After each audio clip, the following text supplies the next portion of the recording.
Hello, hello.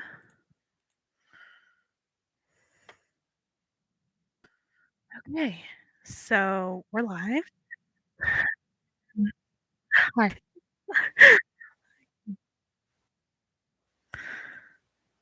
There we go. Okay, so okay, I need to turn that down. So we'll be starting from page 93 in the first Timekeeper book. It's not really a chapter. It's like it's like an interlude or like extra information, but then it'll move us back into another chapter. Chapter 6, I think. Yeah, chapter 6. Okay. Ateus and the Earth Goddess. When the earth was quiet and the air was still, Ateus emerged from the ocean to discover land. He walked across red dust and desert weeds, craggy mountainsides and grass so soft he wondered if they rivaled his brother Calem's clouds in the sky. Time rolled over him, a second and a year, so that he traveled endlessly and within the blink of an eye. The ocean beckoned to him. His sister, Oceana, was impatient for his return, so Atreus knelt in streams and cupped his hands in rivers to whisper of his adventures to the water. It trickled from his fingers and traveled back to Oceana, and she listened to the vesper of his stories and breath of him under the calm, deep waters. Ateus was wandering across a great plain of larkspur and blackthorn when he saw a young woman dancing. She twirled and turned into a shower of violets that dizzied on the breeze, and Kola yeah, I can't say that word, returned back to a maiden's form. Her hair was the color of laurel, her skin the shade of an old mahogany tree, and when Ateus approached, she stood still and let the wind play with the stalks of her hair. Ateus greeted her, his sister, Tara, she of the earth and living things. She asked after the ocean, and he asked after the sky. I'm glad you're here, brother, she said, with the voice of the wind through bamboo reeds. I am in need of your assistance. She led him to a small settlement where humans toiled to build and plant and irrigate. A line of saplings stood as a border between the settlement and the wild hills to the east. These trees need to be big and strong, said Tara, for these humans to benefit from their fruit and their protection. They will need time to grow, Ateus replied. That is what I'm asking for, brother. Time. He understood. Ateus spread his hands and felt the stir of time across his body. Wisps and coils of golden light. They snaked around the saplings, twining through their thin branches, hugging their lean trunks. As they watched, the saplings grew and spread. Time tugged him forward, and Ateus frowned. For even as the trees became large and strong and green, the settlement grew and grew and grew. People aged. Tombstones speckled the landscape beyond. Ateus carefully pulled back until time reversed. The trees shrank and groveled toward the earth. The settlement contracted. The tombs gave up their dead. I cannot do what you ask, sister, Ateus said. These trees need to grow on their own. Think of the repercussions that ripple of time will have on other living beings. The humans will all be dead before they can reap the benefits of the fully grown trees. It will cheat the trees out of many years of their long lives. Let them come into their own. Tara's eyes were the grayish green of uncut emeralds, shining as Ateus' words opened a well of sadness within her. He took her dark hand in his golden one. Do not fret, sister. The humans will grow up wise and strong like these trees. They will care for them, and when enough time passes, both will be better for it. For Ateus should have known that to play with time was to go against the wishes of Kronos, his creator, the originator of the power that flowed through Ateus' body like veins of golden thread. He did not want the wrath of Kronos upon himself or upon his sister. He did not want to do something he would later come to regret. Ateus said goodbye to Terra and resumed his travels until, weary, he walked back into the ocean to rejoin Oceana, where was his keep, where each thread from his body could push in and out with the tide, touching every shore, running the world. Chapter 6. There were several things that Danny never expected to have happened to him in the course of his life. Become the King of England, for instance, or have his name written in a history book. The list ranged from the implausible to the idiotic. Become a baker, fight in a war, swim in the Thames. In that entire list, he never expected to include be kissed by a clock spirit. Danny bit the inside of his cheek as Cassie disappeared under his auto. It was currently propped on a metal bed, its parts exposed like intestines. It had finally broken down on him, and he'd needed it towed to the warehouse si- um, where Cassie worked. He didn't trust anyone else to take a look. He ran a finger over his lips again, as if amazed. Even the eyelashes on Colton's face, a dusky blonde at the tips of that darkened to black at their roots. It was a thing so strange, so bizarre, so exceptional that Danny felt he ought to tell someone, but he knew all too well why he couldn't. There'd be an investigation. They would find out about Colton and the kiss, and oh God, he would be exiled from Enfield quicker than a door could be slammed in a salesman's face. Oh, it's not good at all, Cassie said from under the car. Her voice muffled. All Dan could see of her were dark coveralls, which were baggy on her sturdy body. Uh,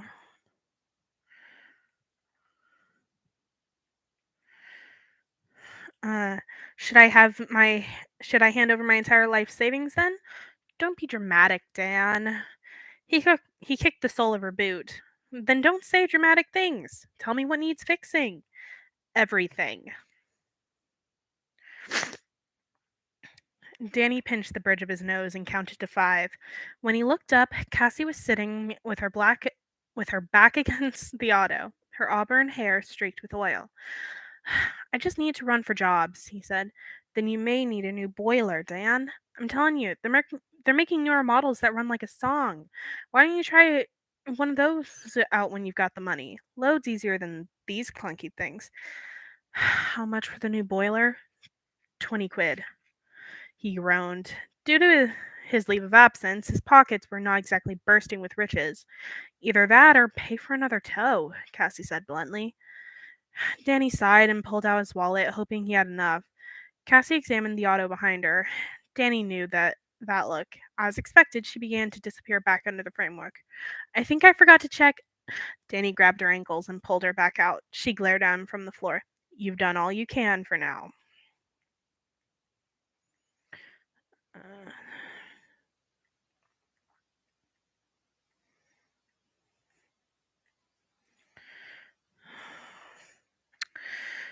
he said, leave it alone.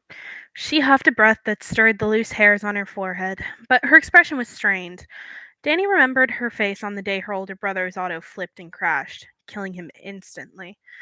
Her skin had been bone white, her eyes hollow and dark like a flame brown blown out from a lantern.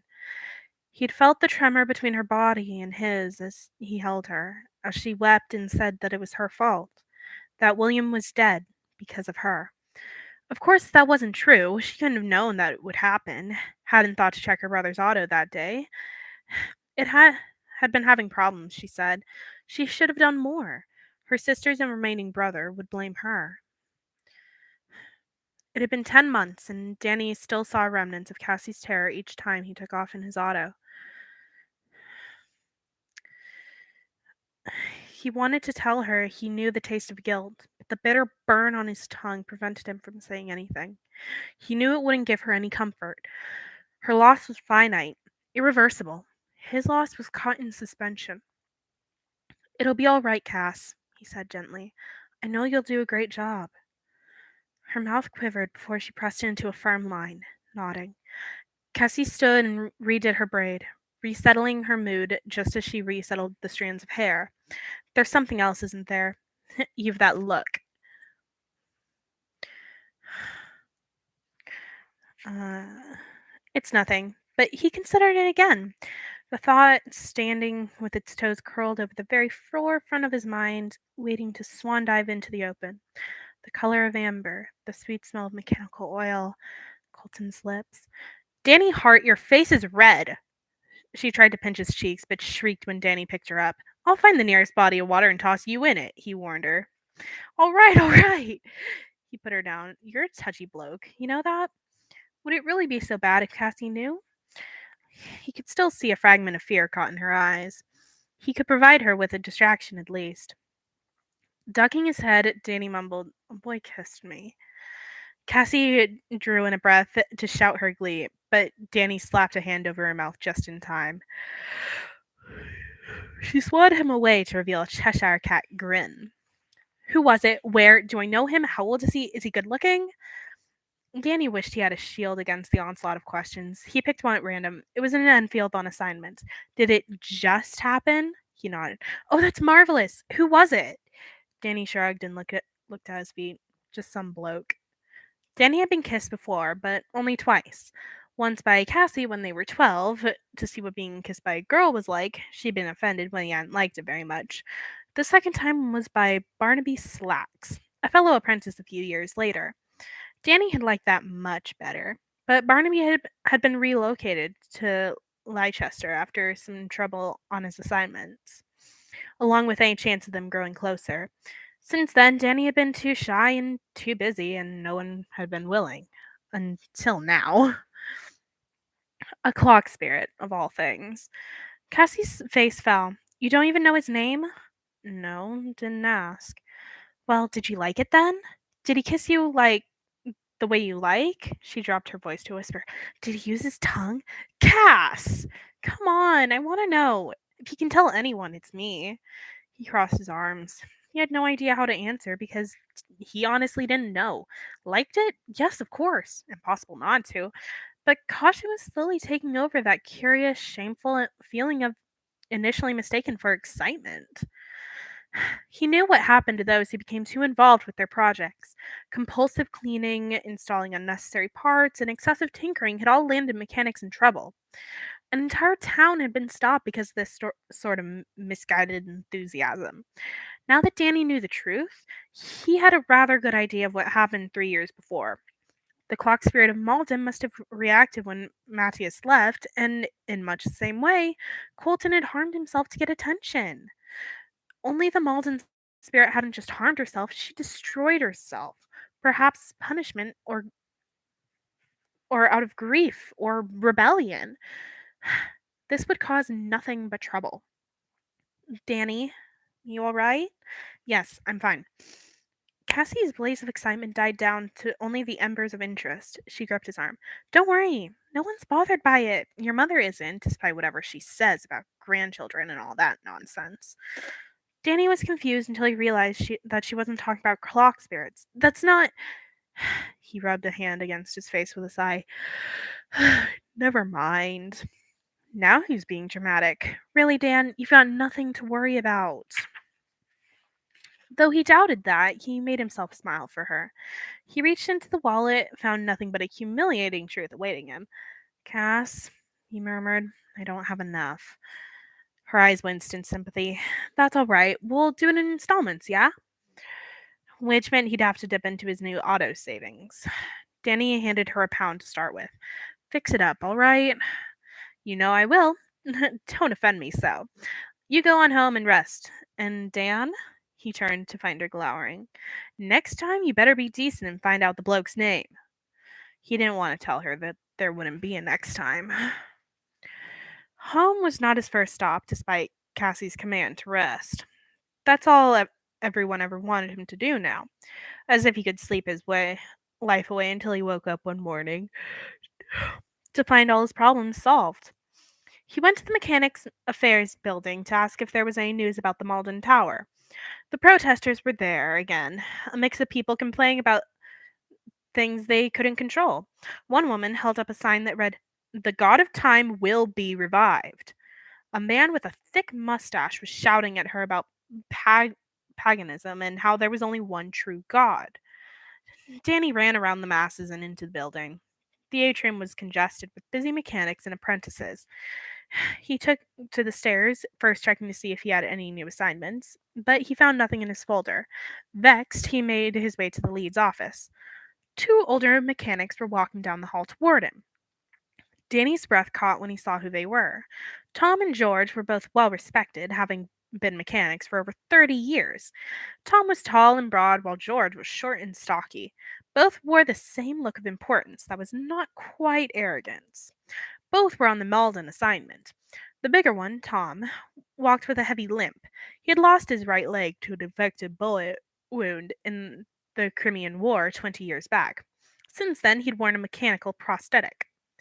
Someone in Share had recalled Tom's limp, identifying him as the mechanic who had worked on the tower before Danny arrived.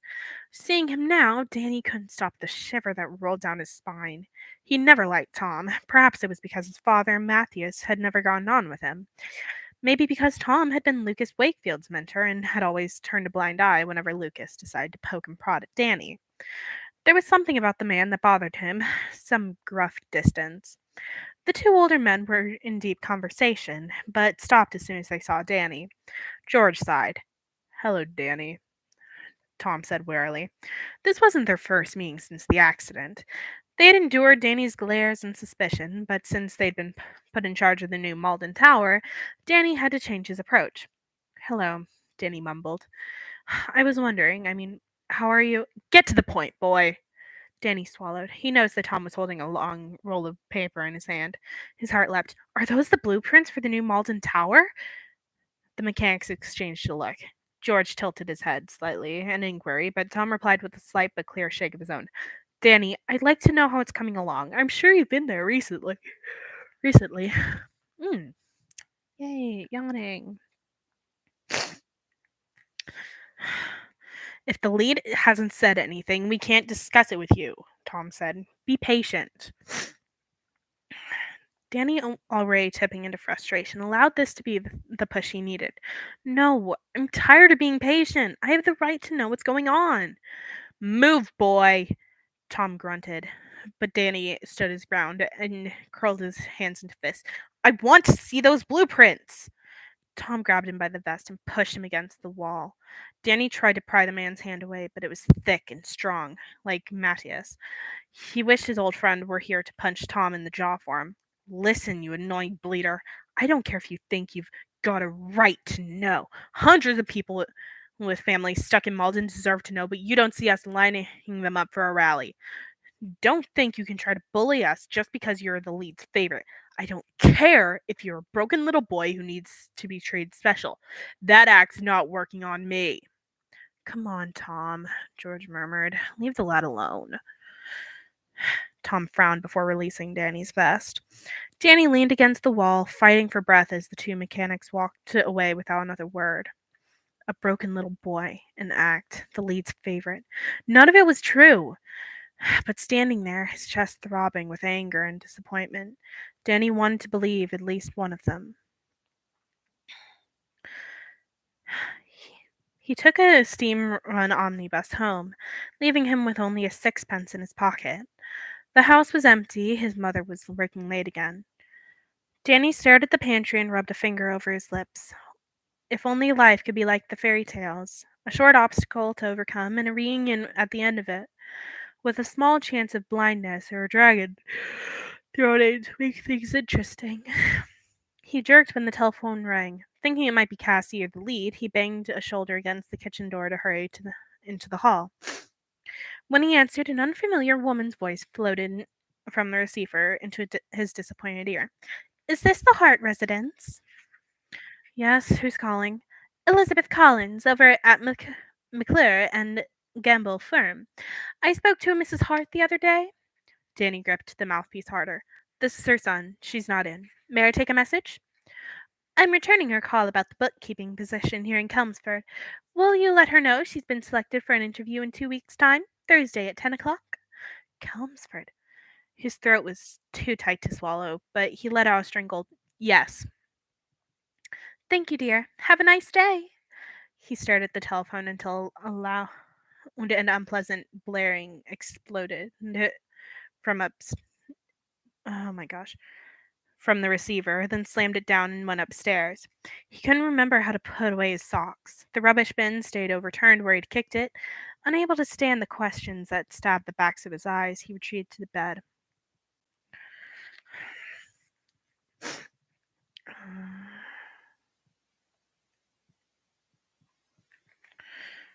The front door opened and closed around 10. Danny had dozed off and his stomach was hollow and vengeful. He went downstairs as if marching to the gallows. His mother was puffing on a cigarette in the kitchen, flitting about like a worker bee. Smoke streaked the air in gray clouds. Danny waved them away. Mum, still up, are you? How's the auto? Cass has it in the shop. It needs a new boiler. Layla clucked her tongue. Can't be helped. Poor thing is getting on in years. She dragged a pot onto the stove. Had a chat with Cassie's mom. She told me Cassie's going to a social dance. You'll be going, I hope? There's a nice suit in your closet you never wear. I'll straighten it up and make sure it fits. Mum? He waited until she turned around. Layla's face had become lined around her mouth. Her lips pursed as if she always thought she were smoking. Runaway curls had sprung free from her coiffure, giving her a particularly mad look. Her shoulders sagged with exhaustion. What is it, Danny? He took a deep breath. Why have you applied for a job in Chelmsford?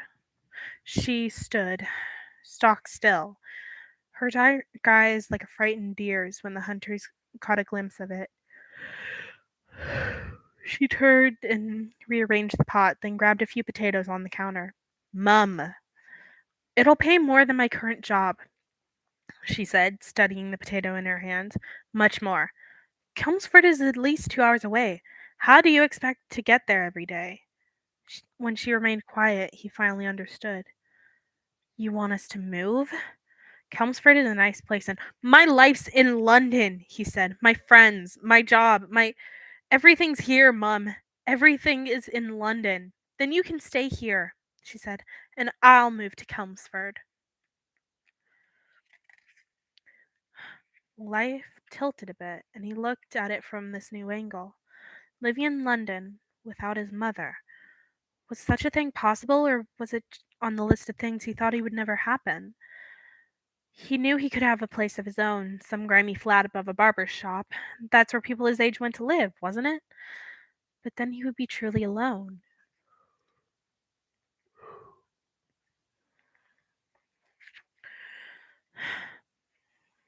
The gaping threat of the future chilled him.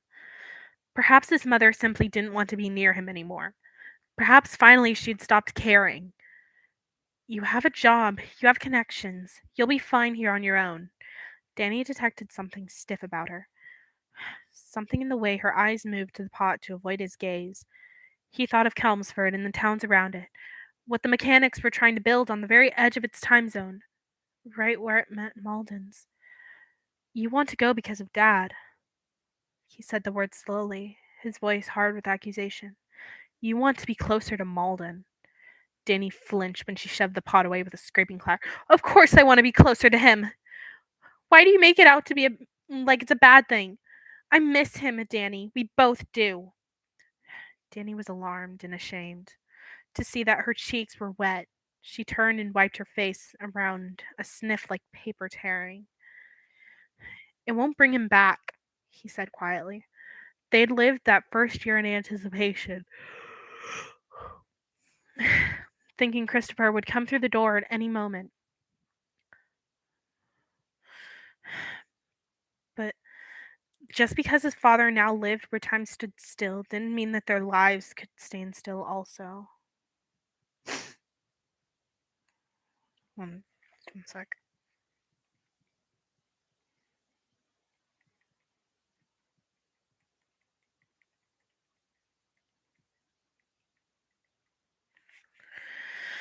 Okay.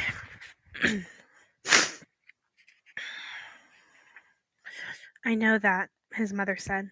I only want to be closer to him, to see if I can feel him somehow. Her shoulders shook. If it were you, if it had happened to someone you, wouldn't you do the same? Wouldn't you do anything for the one you love? Danny felt the wound again, the sharp slide of stone. He clutched his stomach and closed his eyes. He deserved this. He deserved her leaving him. Nothing would get through to her now. A woman named Collins called, he said. You have an interview in 2 weeks. Thursday, 10 o'clock.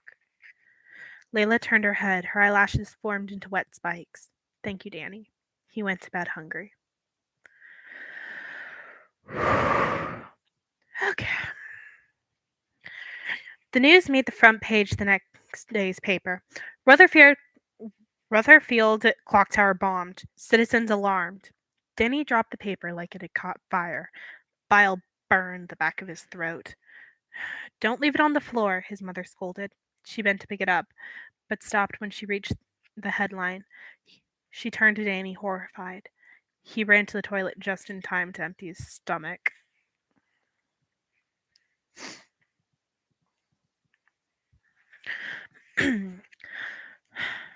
Chapter 7. The lead didn't waste time calling an assembly of clock mechanics. The small crowd of protesters was more riled up than ever, and police had to patrol the outside of the affairs building as mechanics filed inside. Danny ducked his head and pretended not to hear the shouts and calls, the yelled questions he couldn't answer. He bumped into the mechanic in front of him in his hurry. She half turned with a frown, crinkling the diamond-shaped tattoo by her eye. Daphne Richards. Sorry, he mumbled. Maybe you should keep your eyes off the floor, Mr. Hart, she replied. She slipped away before he could respond. Solemn murmurs filled the assembly hall, speculating about the recent attack. Tom and George spoke with heads bent close together. Danny felt I da, Danny often felt eyes on him, on his scar. No one said a word to him. The lead announced that there would be further investigations and that any suspicious behavior was to be reported immediately. Danny thought about Colton's tower. Would the police come back? Would they find out they'd been there on his own? He hadn't eaten anything since yesterday, but he felt ready to throw up again. As the mechanics filed out of the assembly hall, Danny spotted Matthias in the far back. The man seemed to be looking for him, so Danny hid behind a group of apprentices. He wasn't in the mood to be fussed over right now. He had already endured his mother's particular brand of worry. That morning, she had knocked repeatedly on the washroom door and asked if he was all right. The first wave of panic had been the worst, seizing his limbs and smothering his lungs. Danny hadn't been able to move for some time, slumped against the tub and staring blankly at the wall. Again. It's happened again. In his mind, the clockwork gears blasted apart repeatedly, blossoming out in a sharp, deadly flower before retracting to its framework and exploding all over again. By the time he'd found his way to his room, his mother was sitting on his bed. She had been pale and frantic, twisting her thin hands together, dried tears on her face. Danny, do you need anything? He had shaken his head. Better to pretend he was fine. He didn't want to go back to the hospital. He'd been forced to stay there after the incident in Cher, and it had made him feel lesser, weaker, alone. His mother had cried then, too. He didn't want to see her cry anymore. In the atrium, someone tapped his shoulder, returning him to the present. The lead. Daniel, a word. He knows about Colton. He knows I went back to Cher. Danny followed him, his hands clenched to his sides. When they got to the lead's office, they didn't bother to sit. Do you know anything about this attack? The lead asked. Okay. Danny was thrown off balance, and it took him a moment to answer. No, sir. The lead sighed. The tower isn't too damaged, thankfully, but we can't let our guard down again. By some miracle, Rutherfield hadn't been stopped. The bomb had been misplaced or defective. The clockwork itself was fine, however, our clock face had been shattered and some of the paneling would need to be rebuilt. Time was jumping around the town, and officials wondered whether or not to evacuate the residents. It had been a close call. I'm starting to wonder if this is what happened to Malden, the lead said. What do you think, Daniel? Maybe, sir. But for once, it wasn't his father he was thinking of. It was Colton. Did he worry about Colton's tower? Of course. Did he want to go there? Yes. Did he still think about that kiss? Definitely. Would he go to Enfield? He shouldn't. He knew now that a clock spirit or a bomb could wreck the tower. Danny could prevent at least one of those. Instead of going to Enfield, he did something even more absurd. He waited a couple days until the normal flow of time had been restored in Rutherfield, then drove 2 hours to the town. When he arrived, he almost turned around and drove straight back to London. Don't be a coward, he muttered to himself. A mechanic was already here. A well-to-do mechanic, by the looks of the auto parked outside the town square. The the auto must have come from London. It was much too nice for the country roads around Rutherfield. The black paint was shining and spotless, the wheels perfectly inflated. It looked as though the vehicle had been bought yesterday. Wary, Danny walked down the narrow street. The smallness of the place unnerved him. He was so used to the sprawling metropolis of London that these tiny towns felt too close for comfort. Danny passed an alcove carved into the side of a stone building. Inside stood an old shrine, much like the one he'd seen in Share. This one had been particularly destroyed, but whether by elements or by man or both, it was hard to say. The base of the statue was still visible. It was the scalloped pattern of what looked to be a wing. Calum, then, the Gaian god of the sky. Danny reached the square and looked up at the tower. It stood about the same height as Colton's, but had four faces instead of one. The western face had been blown out by the bomb, leaving behind jagged bits of glass like yellow fangs and a gaping mouth. According to the report, mechanics had stabilized time using the power of the other three faces. If this had happened to Colton's tower with its sole face, the town wouldn't be so lucky. Police surrounded the tower. Citizens stood a short distance away, muttering among themselves. Danny watched them for signs of protest, but his eyes kept returning to the empty, faceless circle. What are you doing here? Danny jumped. A familiar mechanic stood across the street, glaring in his direction. Lucas, Danny said stiffly. Now the other auto made sense. I asked what you're doing here, Lucas demanded, eyes narrowing slightly. Danny had always thought his eyelashes were absurdly long for a bloke. I Danny couldn't say he was on assignment, not with Lucas here already. I have a friend here. I was checking up on him. Lucas smiled. It was the type of smile that didn't mean nice things. You have a friend? Har, you're so clever. I also wanted to get a look at the tower. The smile shifted into a frown. There's no need. I've already had a look, and so have two others. Lucas's gaze dropped down to Danny's chin. Unless you think you're the expert. Danny's neck grew hot.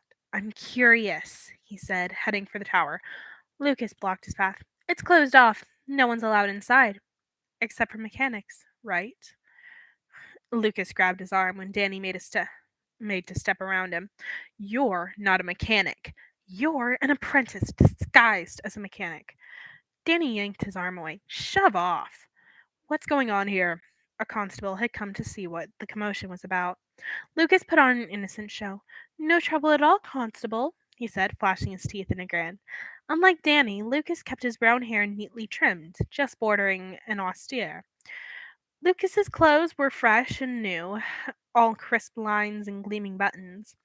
Danny resisted the urge to run his fingers over the threadbare collar of his own shirt.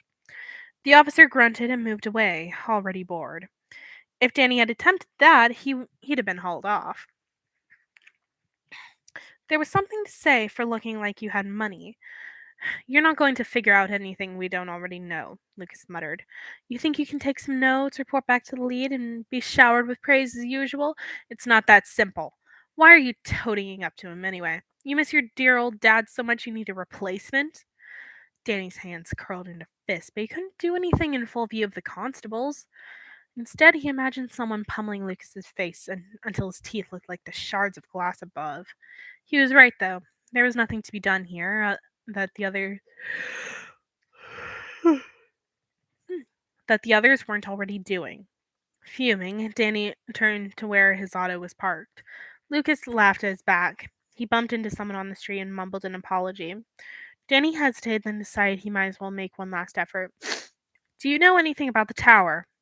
The man shook his head. You didn't see anything unusual before it happened or after? The man pushed his glasses up his nose. Not that I recall. Danny made to turn away, but the man cleared his throat. Wait, there was one thing.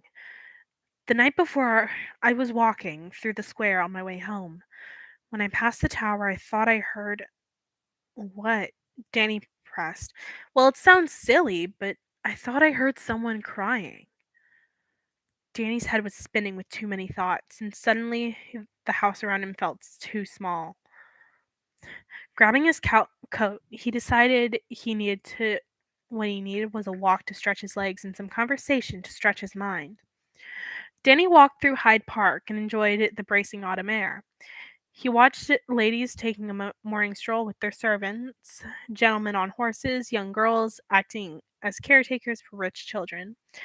But he was mostly watching the lower class mothers and fathers chasing after their own children, laughing and making memories. Danny had his own cache of such memories. His father lifting him up on his shoulders to see Punch and Judy shows, giving him crackers to feed the ducks, buying him sweets. Christopher never had much time to spare, focused on work as he was, but he'd still taken Danny out as often as possible. He'd remembered trying to fly a kite, throwing it up as an offering to the wind, only to have it sadly plummet to the ground. Christopher laughed and said the wind currents were probably better at the top of Big Ben. Can we fly a kite on top of the tower? Danny had asked, excited by the notion. Is that even possible? His father had grinned. Anything is possible. They'd never had the chance to try, though. Danny felt the pull of Big Ben even from here. If he focused hard enough, he could sense the fibers running through the city, enabling it to thrive. They were golden arteries attached to the heart of London. The clock made sure that the leaves fell and the snow would come. Danny left the park and walked down a couple streets toward a row of houses that painted a shabby white trimmed in chipping blue. Like Christopher Hart, Matthias was addicted to his work and could not be bothered with menial household chores like repainting. Matthias lived on the outskirts of Kensington, an admittedly wealthy district, but he had inherited the house from a rich aunt. His neighbors had often expressed offense that he didn't take better care of the place. Danny walked through the creaking iron gate and knocked on the blue door. He heard a distant coming on the other side and waited with his hands in his pockets. The heavy yellow drapes in the window swayed. Matthias sometimes complained about a draft in the old house. The door was unbolted, and Matthias stood in the doorframe, running a hand through his long brown hair. Danny boy, what's the matter? I didn't know if you were busy, Danny said, half turning. I can go if you are. Nonsense. Wait right there. The door closed, and he heard heavy footsteps.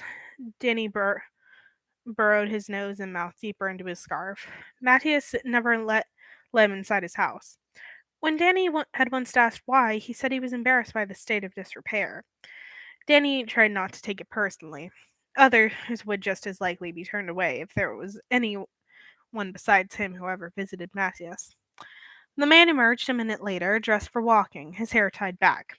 Where to? Okay. The park's fine.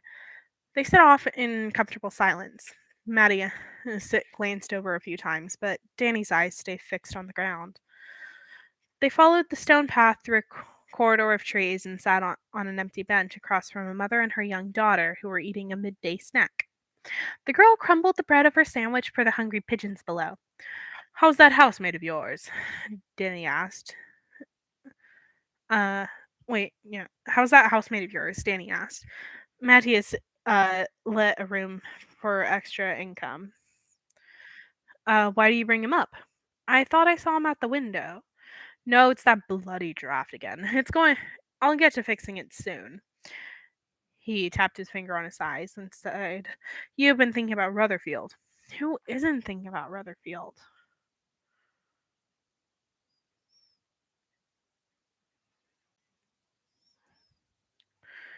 I reckon it must be difficult, what with Cher and all. Matthias glanced at Danny's scar. The lead will find out who's behind the attack. But what if he doesn't? Danny's voice shook slightly. Despite his best efforts to keep it even, what if just keeps happening until another town becomes the next Malden? Matthias shifted to face him. You mustn't think like that. They'll find a way to stop this. Danny watched the little girl feed the birds, throwing down crumbs like confetti. A boy on a chrome bicycle zoomed by, scaring the pigeons, and the girl shrieked as they all took off fi- in a chaotic flutter of wings. Danny knew how that felt, to be content one moment and terrified the next, for something normal to erupt and leave you senseless. Danny stuck out his long legs. If only Matthias knew the entire problem. Thoughts and fears frothed under the surface, ready to spill over it at a word. Matthias' story about the clock spirit was true. Whenever Malden's name came up, the man's eyes dimmed, his face like a closed door to the past. Matthias losing the two loves of his life was enough reason for Danny to stay quiet. More than that, Danny didn't want to become like him, exiled from Enfield and shunned by his colleagues, to be a lonely man in an empty house, trailed by the ghosts of his mistakes. As if Matthias had peeked into his thoughts, he asked suddenly, "How have those assignments been?" Terrible. Danny ignored the familiar pinch of guilt when he thought of Enfield. The clock tower keeps breaking. Still? It's just one thing after another. The numeral, the hand, the crack in the face. Danny would have asked what next, but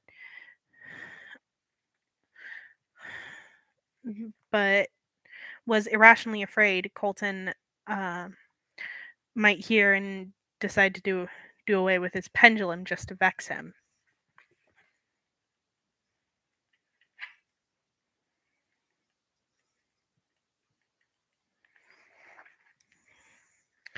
Um, Danny groaned and rubbed his hands over his face.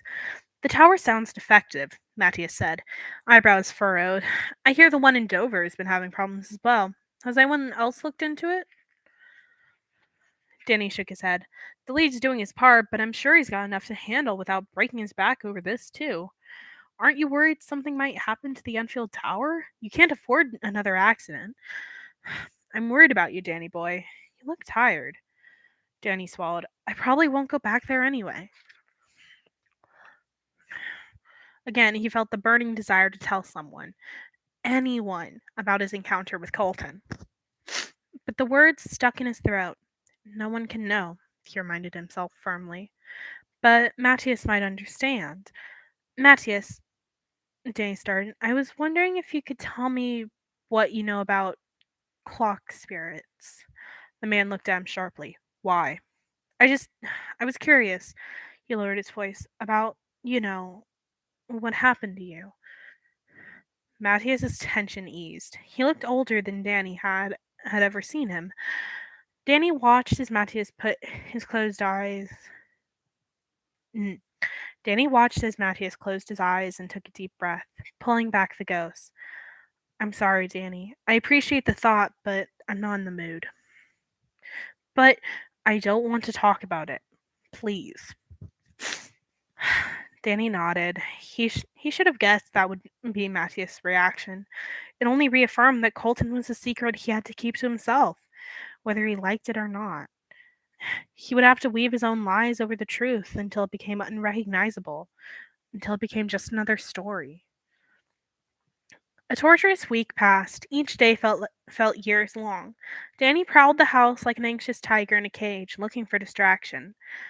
He normally busied himself with reading when he wasn't working, but every book he picked up he immediately put down again.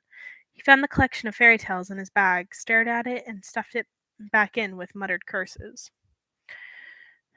He ended up visiting Cassie at the garage after he paid her the next installment for the boiler.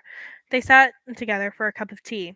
A steam train roared down the nearby tracks, shaking the garage so that the chipped teacups rattled on their saucers. Noisy things, aren't they? She took a bracing sip. Otto should really be ready by tomorrow. You're a godsend, Cass. She winked. Don't tell me what I already know. Her smile dimmed, and she began fidgeting in her chair. Danny, There's a function my mom's making me go to. Oh? Some ridiculous dance. It's supposed to be for people our age, mingle and all that. I don't want to go, but she's forcing me. If Cassie's mother made her go, Danny knew his mother would urge him again. Their mothers were good friends and always hoped their children would marry off. Danny's recent announcement about his preferences had barely slowed them down. You want me to go with you? I'm already planning a way to sneak off, she said. I know where it'll be, and there's an easy way to slip out if no one's watching. Danny couldn't help but laugh. When is it? In a few weeks. Promise you won't leave poor, defenseless me all alone there?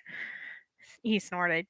Cassie, with a wrench in her hand, was anything but defenseless. Fine, I'll go with you, but only if you're sure the escape plan is foolproof. Foolproof, she agreed. Thank you, my checkaboo. Don't call me that. Danny ran a finger around the rim of his cup. He wondered if she would live with him if his mother moved out. But then people would talk, and he would have to convince them that there really were no plans of marriage between them. That might produce an even bigger scandal. She choked on her tea. Was that? If someone fancies you, how do you suppose you could get them to not fancy you? Who's this then? The blonde boy? You don't like him? Danny shifted in his chair. It's not that exactly. It's hard to explain. But you're sure he likes you? Danny hesitated, then nodded. And you like him? Another hesitation and a less certain nod. So what's the problem? Your mom hasn't been on you about it, has she? No. He tugged on his shirt cuff, frowning. I don't know. It's odd. Why? Is he into weird stuff? Cass, he groaned. She was a bricky girl. He'd give her that. What is the weird stuff for blokes anyway? How should I know? I've never. He sank so low in his seat that his eyes became level with the table. Get back up here, Dan. I'm only teasing. But he stayed put. Are you sure you fancy him? Sounds to me like you're confused. You don't know the half of it. Cassie drummed her fingernails on the table. I know. Bring him to the social. That way I get to meet him and tell you if he seems all right. That's not possible. Why not? He can't leave his town. That's why not. He's in Enfield for one. For another, I barely know him. Forget I said anything. I may not even have to see him again. Despite Cassie's pleading, Danny couldn't explain further, so he left the garage to wander this dismal day alone. Besides, seeing his father's auto strung up for repairs depressed him. He bought bread and milk. The shop blended it into meaningless colors, and he hardly paid attention to his transaction with the automaton behind the counter. The figure was man-shaped and made of bronze, although it had no face. Someone, no doubt, one of the other shop clerks, had put glasses and a hat on it. The automaton jerkily lifted its hat to Danny when he paid. The city hummed with energy and instant. Go here, do this, look at that, step aside. A pushing, cycling swell of activity. Not like Enfield. Quiet Enfield, where the only push was the wind sweeping across the grass of the village green like an ocean wave, where people's eyes met and their lips turned up in true smiles. No averted gazes, no hard mouths. How are you when good day instead of spits and curses? A place to draw a deep breath, a place his lungs ached for. Back at home, Danny drew a bath. He quickly submerged his body to hide it from the scrutinizing reflection in the mirror on the wall. He curled up in the water and inhaled the steam, slumping against the side of the tub. His reflection refused to stay hidden. When he turned his own head, his own face stared back. Thin, sharp, young. Green eyes and dramatic eyebrows. A taunting echo of his father. A ghost that haunted his mother. What what he would give for the automaton's blank, harmless mask.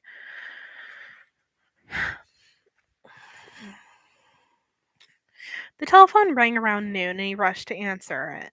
He craved anything that might break the brooding silence. Daniel, thank God I caught you at home, the lead mechanic said in a rush. It's that damn Enfield clock again. Something's happened. Danny's heart ricocheted off his clavicle. He'd wished for anything to break the silence. Anything but this. Something's happened, sir? The escapement's gone off, and time is completely warped. It runs slow then fast. The people can't catch up, and the face has been scratched again. Danny's fear turned to fury, sharp and hot in his throat. He wasn't going to let this sway him into going. He had made up his mind to stay away. Sir, I wish I could go, but my auto's in the shop. The lead sighed. Danny almost could see him nodding. It can't be helped then. We'll send a driver for you. But, sir, another mechanic could. No, no. You're already familiar with the tower, and I trust you. Just try to get there as soon as possible. I'll send Summers as well. I. No matter what he said, the lead wouldn't take no for an answer. Danny exhaled through his teeth. All right, but let me call the shop for my auto, sir. My friend works there. Very good. Danny slammed the receiver back on to its hook, clenching his jaw. He thought about the smile he had last seen on Colton's face, full and bright. Then he thought about the ruined clock face in Rutherfield. He wasn't going to let Colton get away with this. Okay, while we're between chapters, I need a quick drink of water.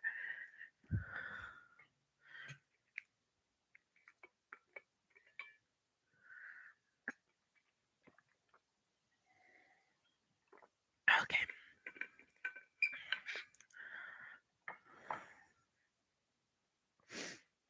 Okie doke. He felt the wrongness even before he reached the town's perimeter. A violent shudder crawled over his skin, followed by a flash of cold and a flash of heat. Danny fumbled with his timepiece. The hands were zooming around its face. As he watched, they slowed to their normal movement, then sped up again. Danny looked up and saw that, though it was early afternoon, the sky was steadily progressing towards sunset. Townspeople were muttering and groaning, watching the same spectacle from the green. Someone saw Danny and clapped him on the back. Here's our man. Fix it up right, won't you? Yes, I'll just, if I could get through. Clear the way, the mayor said loudly, sweeping his arm to make room for Danny to pass.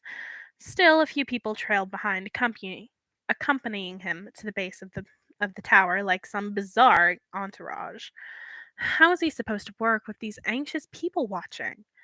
Danny wanted to scare them off, wondering if they would scatter like the pigeons in the park. It's going to take a while, he told them. You should wait at home. His eyes met with Aldridge, and the mayor nodded before he echoed Danny's words as an order. Some people muttered and walked off, but a few rebelliously stayed across the street and staring up at the scratched clock face. This won't be another Rutherfield, will it? The mayor whispered to Danny. No, sir. I should hope not. Not if he had anything to say about it. Brandon stood outside the tower door. They nodded in greeting and took to the stairs. The escapement's out of order, Brandon reported. Had a peek while I was waiting for you. Danny had only visited the pendulum room briefly, but now it was his destination. They walked through the door leading to a wooden platform that hugged the sides of the tower, forming a square around the enclosed windproof space where the pendulum hung low. The pendulum was about 3 meters long, a dark bronze color, swinging side to side. But the swing had become erratic. Something in the mechanism above was catching. The clock tower, like Big Ben, contained a double three-legged gravity escapement that separated the pendulum from the clockwork. It looked skeletal and sinister, the gears making up the body where the pendulum clung. Danny examined it, running his eyes over the gear train. The escapement adjusted the weight attached to the pendulum and therefore managed the pendulum's speed, preventing the clock from running too fast or too slow. But with every swing, the gears and escapement caught and the weight dropped. As he watched, the slow tick-tocks that filled the air increased with sudden alarming speed. Tick-tock, tick-tock, tick-tock. Why is it doing that? Brandon demanded. Danny knew why. Let's get the mechanism properly wound. We might have to take the gears off and reinstall them. A platform had been built above the clockwork to allow mechanics easy access, so he and Brandon climbed up and laid out their tools. Danny reminded him how to handle the gears. Another apprentice would have rolled his eyes, but Brandon just nodded. They worked in silence unless Brandon had a question. Danny removed the smallest gear from the train and rewound the clock, one of the only technical duties the town's maintenance crew had. It was too much of a bother to call a mechanic every time a clock needed winding. Danny used a wrench and pulled it until the weight was where he wanted it to sit. His forehead soon dotted with sweat. He removed each gear, checked it was sound, and cleaned it to make sure, and reinstalled it. Brandon took apart the escapement and did the same. As they worked, Denny sensed time shift and grow tense around them. The tick-tocks eased, even the timepiece in his pocket stilled. For a moment, he couldn't breathe. He thought of the mechanic who told his class about the jerky movement of time and the gray barrier of a stopped town. But once everything had been replaced, the pendulum swung freely again, and the ticking resumed. Danny let out a long breath, but he couldn't get his hands to stop shaking. Just to be certain, Danny checked the very top of the pendulum. A few pennies had been put there to adjust the time. Adding a penny would lift the pendulum's center of mass, increasing the speed with which it swung, just as removing a penny would decrease the speed. Danny was not surprised to see several coins there now. He removed the unnecessary ones until it felt just right. They climbed the stairs to the clock room to repair the scratches on the face. As Danny approached the scaffolding, he caught a glimpse of White. Colton stood across the room, a glower on his clawed face. Danny's heart tripped at the sight of him. Whether from anger or excitement, he couldn't tell. Danny shone like a lighthouse, his beacon both a welcome and a warning, drawing Danny to his shores, even though he knew he would be dashed upon the rocks. Danny turned away, but he felt the spirit's eyes follow him. Outside, the sun had returned to its corrupt position. Not corrupt. To its correct position in the early afternoon sky. The time was still a little off, but the fibers would take or add time as they saw fit until the tower stabilized itself. Danny and Brandon used resin and cleaning tags to buff the scratches from the face. Brandon wondered about aloud if there was any clock in all of England in such miserable disrepair as this one. By the time they were finished, the sun was well and truly setting. Danny made sure that they checked the clockwork again just to be sure, but everything seemed to be running smoothly. Both mechanic and apprentice were exhausted, so Danny told Brandon to get a pint. The thought of driving home now seemed agonizing. With Brandon gone, Danny's face hardened into a determined mask and he took the stairs to the clock room. There was still one thing left to do. As expected, Colton stood there waiting for him, his skin now unmarked. His amber eyes gleamed in a silent challenge, a fringe of blonde hair falling carelessly over his forehead. He was brilliant in his fury, golden and untouchable. Danny glared at him a moment, too furious to speak. He dropped his bag and coat on the floor. "Are you a spirit or a child?" he demanded at last. "I asked you not to do this anymore, and then you turn around and make the town suffer because you don't get to have your way." Colton looked away, but not from guilt. Instead, he looked self-justified. "You don't know what it's like here." "What, to be alone and have no one give a damn?" Colton closed his eyes. "I understand, Colton. I don't think you realize how much I understand." Danny ran his trembling hands through his hair. "But that's not the point. Do you realize what happens to this town if you're not working? If this town stops, then it's all over. Everyone will be trapped, cut off forever, and it'll be your fault." "Your fault?" "I don't want the town to be cut off forever," Colton said. "Then why did you do this?" The silence lasted so long, Danny almost thought the spirit wouldn't answer. "You didn't come," Colton said at last, his voice almost too low to hear, like the scraping of old gears. "Why? You said you would." Danny leaned back on his heels. When he didn't say anything, Colton went on. "I waited. You said you'd come back, but you never did. This was the only way to bring you back." "Your fault." "My auto broke down," Danny said, my his voice hoarse. Although it was the truth, it still felt like a lie. "I couldn't come with a broken auto, and I couldn't very well send a note. Yes, please deliver this to Colton Tower and Enfield. Attention, clock spirit." Danny paced around the room, kicking over a dusty box. He sneezed and tried to sniff indignantly. Colton stared at the floor. He was finally beginning to look guilty. You couldn't come? No. My auto was in shop until this morning, but then I got the call that you'd gone and done this. Bloody ungrateful fool. That's what you are. Why are you here exactly? What's your purpose? Colton looked up, confused. To keep time running. You're Enfield's guardian. You're supposed to take care of yourself, not destroy yourself like some selfish goddamn. The dust was making his eyes water. He turned away and rubbed at them. The water escaped past his eyelids and he scrubbed his face to get rid of it. Your fault. He wrapped his arms around his stomach. The air was too thin, his shoulders shaking with the need to breathe, to run, to curl up and pretend that none of this was real. I'm sorry. Danny felt a hesitant touch on his back. I'm so sorry. I don't want to do that to the town. That wasn't what I was trying to do, Danny. He had to answer, to say everything was all right now, that it wouldn't happen again, but the stone that sat inside him grew sharper, heavier, cutting his throat as it pushed itself outwards.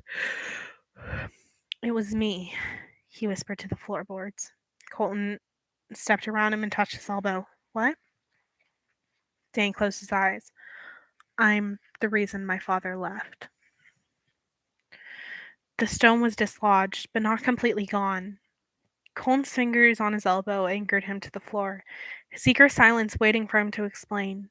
He still heard the echo of the door slamming in the corners of quiet moments, a faint reminder of what he had done. Still saw his father's green eyes as Danny yelled in the dim hallway. You don't care about this trip, do you? Danny had shouted. You want any excuse to leave. That's not true, Christopher said. I just have to check something and then I'll be back. We'll be on our way to France in the morning like I promised. You don't want to come with us. Danny, no. Go to Malden, all right? Just go. Fix whatever mess Matty has made. Mum and I will go without you. Then the slam of the door, the tightness of his mother's admonishing eyes, the message that Christopher had decided to go to Malden after all. The shrill ring of the telephone the next day. I told him to go to Malden, Danny said. I was so angry. I don't even know why now. I can't summon the rage I felt then, but because of me, he left. He went to that tower and he was. Danny. Colton's hands framed his face. Danny, that wasn't your fault. Your fault. His mother's words pushed over her broken sobs when she heard the news. The, the words that were their foundation. His was the architect of their he was the architect of their suffering. It is my fault. I pushed him to go. But Colton was shaking his head. It sounds like he would have gone anyway. Danny had entertained the same thought. Anything to absolve himself. But those reassurances were little more than lies. No matter how logical, his truth was sharp and cruel, edged in blame. He had never told anyone before, not even Cassie. Now the stone began to dissolve, its burden no longer only his. Danny looked up, meeting Colton's steady gaze. I have to get him out of there, he said softly. I have to find a way to make it right. You will. Colton's fingertips traced the line of his cheek. Danny had never given much thought to that small area, but suddenly it became the most pivotal part of him. I know you will. If the clock can even be fixed. Something in Colton withered then, and he withdrew his touch. He crossed his arms and gave a nearby box a gentle kick. You're right. I really am a fool. Danny's shoulders slumped. You're not. I am. I shouldn't have done it. The spirit looked up from under his eyelashes. I thought because I. Colton touched his lips. That maybe you didn't want to. Danny flushed. He was getting very tired of that reaction. No, it's not. He sighed. There's a part of the story I haven't told you. They sat on the boxes as Danny told Colton about Matthias, about how the clock spirit had destroyed herself. Colton almost seemed to grow paler as he listened. I didn't know, he said. Honestly, I didn't know. Did I do a bad thing? I thought because the fairy tale said it was nice that kissing you would be nice. Danny's chest tightened. The spirit could have been old enough to be his great grandfather, 10 times down. But Colton's ignorance reminded him how little he knew of the outside world. His realm was Enfield. He could never leave, never experience the things that people were free to have, were never lucky to have. A prisoner locked inside a tower. What you did wasn't bad. It's just not normal between a spirit and a person. I was surprised. I didn't want Enfield to become another Malden. Colton lowered his eyes. I won't harm myself again. I just wanted to thank you because you've been so kind. I'm sorry. Again came the flood of guilt, strong and painful, crashing down Danny's walls. What could he do? What would anyone else do? He stood and held out his hand, which Colton took without hesitation. Again, he felt time bend around them, stretching the moment into eternity. Colton's eyelashes were long, his lips pink. He looked so human that for one moment, Danny could pretend to forget what he truly was. He brushed his fingers against Colton's collarbone, and the spirit closed his eyes. Danny wondered how much Colton could feel, how much he understood. The answers were hidden behind some unmarked door. Danny decided to open that door. He leaned forward and kissed him. The clock chimed 5. The sound almost it sounded almost celebratory as they stood there, hands clasped together, like the meaning of hands clasped between them like the meeting of continents. Colton's mouth was soft and warm, sunlight on silk. Danny was swallowing light. It dived down inside of him until he imagined it was bursting out of every pore. When he pulled back, he was lightheaded and breathless. You know, before I met you, I'd never kissed a clock spirit. Colton smiled. First time for everything.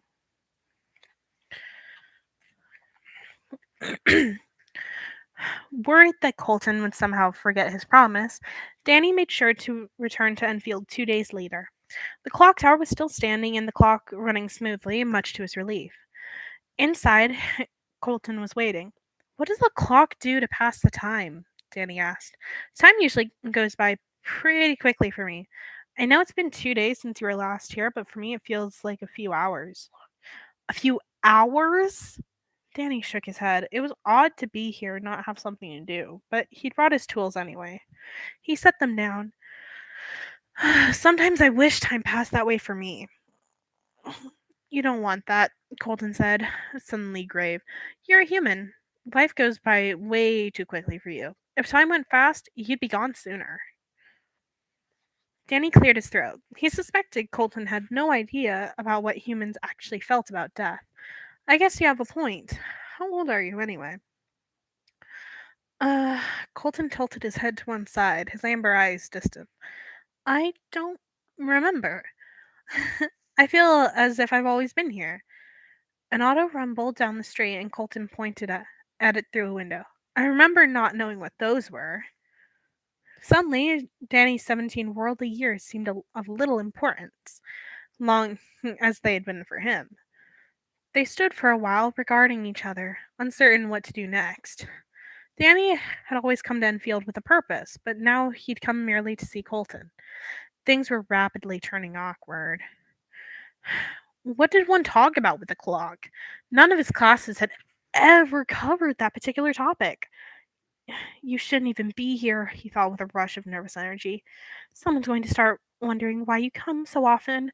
Lee's going to find out. It'll be Marlin all over again. It'll be. He started when Colton touched his chin. There's a scratch here, Colton said. Oh no, that's a scar. He rubbed his finger over the raised line in his skin. People get scars when things hurt them. Alarm flicked in Colton's eyes. You were hurt? How? Something cut me open. Colton frowned at it distantly, like it was Danny's chin's fault for the blemish. When will it go away? I couldn't tell you. Some scars never fade. Colton glanced at the clock face, and Danny read his thoughts. His scratches had been healed with resin and buffing. It didn't make sense to Colton why Danny's skin wouldn't be any different from his own. The spirit stared at Danny's chin again, and Colton touched his thumb to the scar, following the slant of it. I wish I could heal it for you. You are. Colton's confused. At Colton's confused look, he explained, Time heals scars. Colton grinned. The smile washed over Danny's worry, making him forget what he'd been anxious about in the first place. They'd ended up standing by one of the small windows which provided a view of Enfield to the east. There wasn't much to look at, but Colton stared for a long while in silence. His eyes were fixed on a point Danny couldn't see, drawn to something intangible, going somewhere Danny couldn't follow.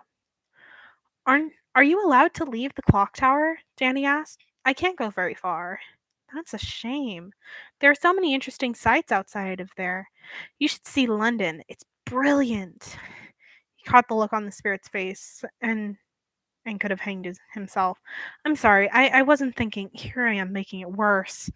It's all right. I know I can't leave and I can't see anything beyond Enfield, but I enjoy it here.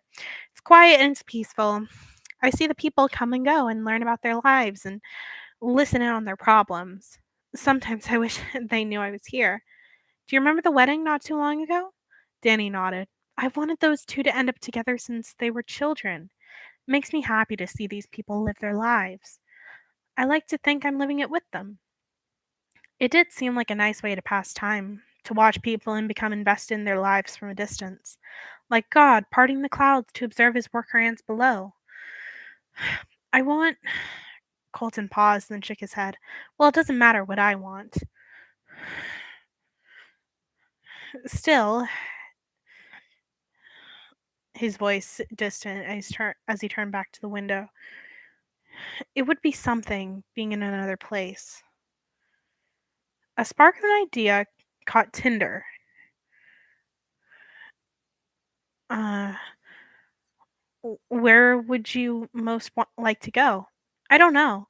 I only know the names of what's around Enfield. London, the towns. I know nothing about the world. Enfield is my world. It was the saddest thing Danny had ever heard. D- Um, how about this? When I come next time, I'll bring the world to you. Though he didn't understand, Colton looked interested. Is that possible? Anything is possible.